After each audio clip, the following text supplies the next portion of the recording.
Okay, we are going to start question number 9. The function f is defined by f of x is equal to 4 over 3x minus 6 whole square plus 1 over 3x minus 6 whole cube for x is greater than 2.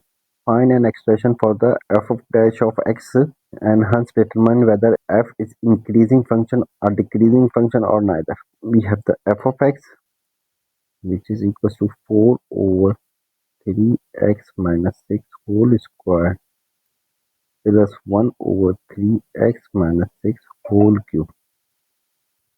We need to determine the derivative of f of x, and this one is equal to derivative of 4 times 3x minus 6 whole power negative 2 over dx plus derivative of 3x minus 6 whole power negative 3 over dx.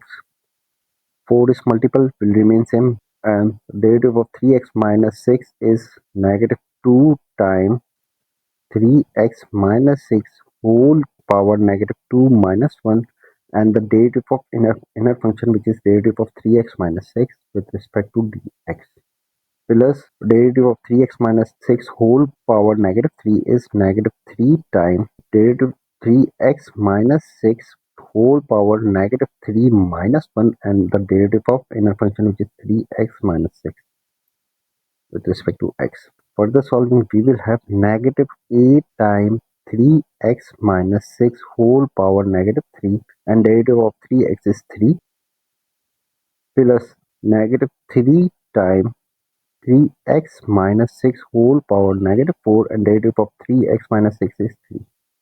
Further solving, we will have negative 24 over 3x minus 6 whole cube minus 3 times 3 is 9 over 3x minus 6 whole power 4. So this one is the derivative of function f of x. We can take LCM, and this one will be equal to 3x minus 6 whole power 4 and negative 24 times 3x minus 6 and minus 9.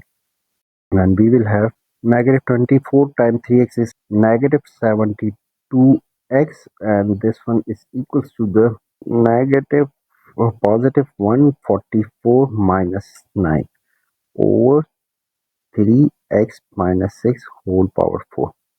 So we have the derivative f of dash of x is equals to the negative 72x plus 135 over 3x minus 6 whole power 4.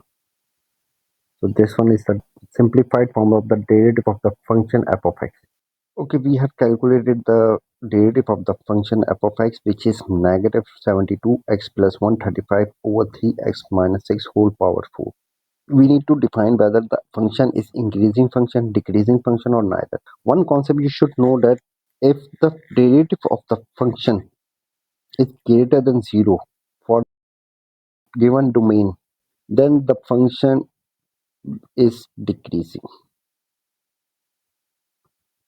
Okay, if the function derivative of the function is greater than 0 for the given domain, the function is increasing.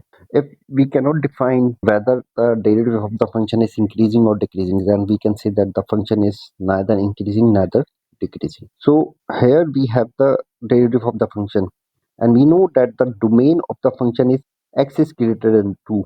For example, if we plug x is greater than 2, now when we plug x greater than 2, so 2 times x, if it is greater than 2, so it will be greater than 6. So 6 minus greater than 6 value minus 6 whole power 4 is always positive. So we can say that denominator will always positive when x is greater than 2. Similarly, when we plug x greater than 2 in numerator, we will have negative 72 times x, which is greater than 2. So it will be greater than negative 144. So greater than 144. Negative plus 135. If we increase the value of x greater than 2, so we will have more negative value in numerator and positive value in denominator. So this value will be always negative if the x is greater than 2. So we can say that the derivative of the function is negative for x is greater than 2. So we can say that derivative of the function is less than 0 for x is greater than 2. So I just told you that if the function is derivative of the function is greater than 0 for the given domain, then we can say that the function is decreasing.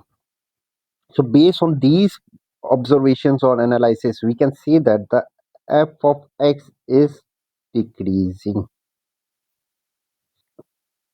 Now let's move to the part B. State whether f inverse exists. Give a reason for your answer. You should know that condition for existence of the inverse function is that function should be one-to-one function. One-to-one function. Or you can say that it should satisfy the horizontal test. Okay. As we know from part A, we have analyzed that the function is decreasing. F of x is decreasing as f of derivative of the function is less than 0. So we can say that for every value of x, there should be a unique value of the f of x. F of x is decreasing, so it is one-to-one function. And if the function is one-to-one function, then its horizontal test will be satisfied.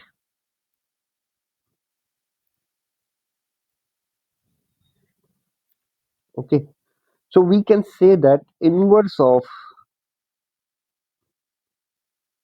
f, which is f inverse, will exist. Okay, let's move to the part C. The function g is defined by the g of x is equal to 4x minus c for x is greater than a. Find the range of g in terms of the constant a. This is the domain for g of x. If we plug the domain in the given function, we get the range of the range, which is the output of this function. G of x is equals to 4x minus 3, and x should be greater than a. If we plug a, g of a, then we will have 4a minus 3. Okay, if we increase the value of x greater than a, then this value g of a, g of x will be greater than 4a minus 3. So we can say that for x is greater than a, g of x should be greater than 4a minus 3. This is the output of g of a, means that it will be greater than 4a minus 3. Range of g of x greater than 4a minus 3. Okay, let's move to the part D. Find the set of the values of a for which the composite function f of g of x exists. Okay, we know that f g is equals to f of g of x. From part A, it is given that the function f is 4 over 3x minus 6 whole square plus 1 over 3x minus 6 whole cube for x is greater than 2. So it's mean that x should be greater than 2, and g of x is equals to the 4x minus 3, where x should be greater than a. G of x is input to the f for the f of g of x, but x should be greater than 2 for f of x. Also from the part C, the range of g of x is greater than 4a minus 3. Now, we know that f of g of x, this function f will have the input which is greater than 4a minus 1, because the range of the g of x is 4a minus 1. So this is the greater than 4a minus 3. Okay. Also, the function f has the domain x is greater than 2. So it's mean 4a minus 3 should be greater than 2. 4a minus 3 should be greater than 2 for the existence of the f of g of x. So we can say that for a greater than 2 minus plus 3 and for a is greater than 5 and a should be greater than 5 over 4. So this was the required set of values